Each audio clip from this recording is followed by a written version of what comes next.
Hi, I'm Nick, and this video I'm going to take you through everything you need to know about my loose lead walking course. So there's a good chance that if you found this course that you're having problems with your dog pulling you down the road, and it's stopping you from having all of those kind of adventures you dreamed of when you got your dog.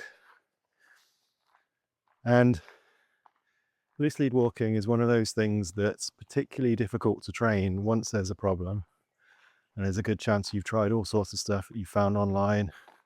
You've maybe done some kind of obedience classes and some puppy classes, and you've got some basics, but you're still just really struggling to make it stick.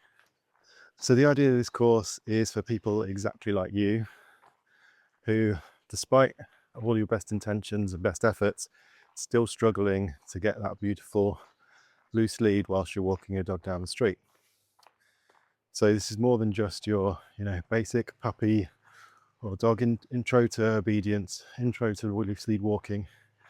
This course is going to go through everything you need to know exactly what you need to work on, even if you've got a dog that is particularly difficult when it comes to pulling you down the street. We're going to go through all the fundamentals that you need to know to set up your home life the right way to start with, so that you have the right structure and the right relationship of home with your dog, so that we're set up to success before you even leave the house. We're also going to look at any issues that might be coming out from your dog's needs not fundamentally being met. So we'll look at different drives, if you look at dog's social drives, their foraging drive, their prey drives, potentially their kind of defensive drives, and see if there's anything going on there that we need to understand that's holding you back from having the kind of successful adventures that you want as well. So once we've looked at all of that, we're going to look at how we get set up with three different modes of working, and this is where we look at equipment as well. So we want to get started with a working mode, a management mode, and a leisure mode.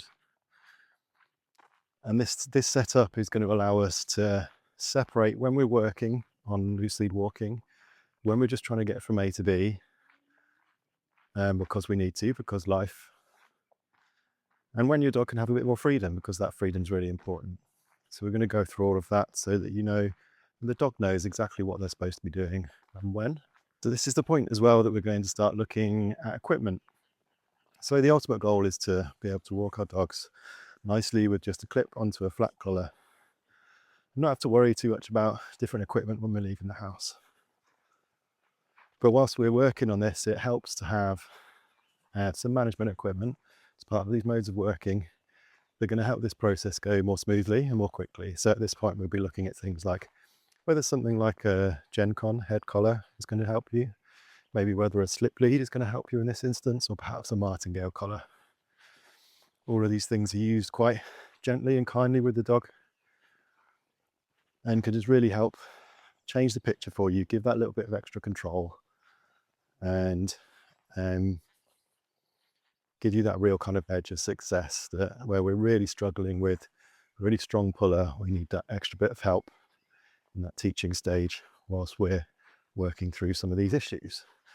So I know at this point you're probably wondering, what actual training are we going to do? So talked about a lot of kind of foundational stuff here, and it's really important that we get all that stuff right for you and right for your dog to set you up for success. Let's talk about getting into training now.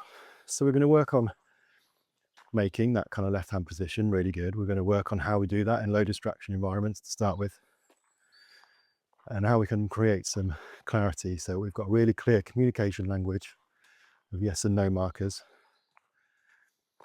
when we start training, so that the dog really understands what it is we're trying to do. It's really simple and clear for us to understand what it is we're trying to do, and we can start to really build up that habit of walking nicely to the side of us and not pulling. Another one of the really key issues we need to solve is tackling the opposition reflex. So dogs are going to naturally pull into the lead. They're going to naturally pull into that force that's opposing them. So we need to go through a conscious process of teaching them how to give into the lead rather than how to pull into it. So this is going to be a really key part of our training. We're going to teach the dog what it means to give into the lead, how to turn off that pressure they're feeling when they lean into the lead. And then we're going to use that to help us keep that position on the left with a nice gentle guidance back to where we want the dog to be when they're surging ahead. And this is going to be game changing for a lot of dogs who are pulling really hard into their leads. One area that's really common that it breaks down for people is that they've got great loose lead walking when they're at home. We've got great loose lead walking when there's not a lot going on. But as soon as a distraction kicks in, that's when we really have to start to have problems. So we're going to make sure we go through how we systematically introduce distractions during our loose lead walking, how we work on focus exercises for those of us that are really struggling to get focus from our dogs in the first instance to do things when we're out of the house. We're going to build that up so that the dog knows exactly what they're supposed to do. The distractions just become background noise and part of the scenery. We start to have those really enjoyable walks that we've been looking for. So hopefully that's kind of given you a good overview of what we're doing and what we're going to cover and how we're going to get there. Fill out the form on the page below if you want to have a chat about it, and we can hopefully get started.